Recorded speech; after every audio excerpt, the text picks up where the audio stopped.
నమస్కారం ఘంటారావానికి స్వాగతం. ముందుగా ప్రధాన అంశాలు.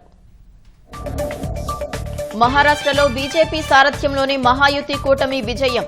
నామమాత్రపు పోటీకే మహావికాస్ అఘాడీ పరిమితం.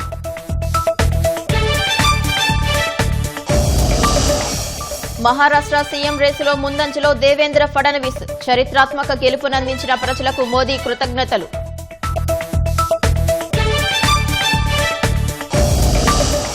జార్ఖండ్లో అధికారాన్ని నిలబెట్టుకున్న జేఎంఎం కూటమి.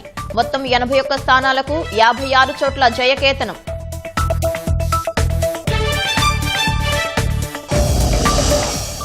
దేశవ్యాప్తంగా ఉప ఎన్నికల్లో బీజేపీ 20 సీట్లు కైవసం. వయనాడు ఎంపీగా 4 లక్షల భారీ మెజారిటీతో ప్రియాంక గెలుపు. ఒత్తిళ్లతో సందేహించే విద్యుత్ ఒప్పందంపై సంతకం చేయలేదన్న బాలినేని.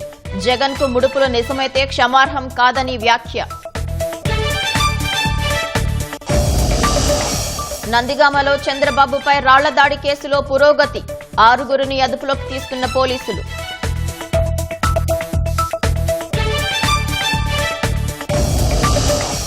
అనంతపురం జిల్లాలో ఆటోను ఢీకొన్న ఆర్టీసీ బస్సు. 7గురు దుర్మరణం, మరో 4గురి పరిస్థితి విషమం.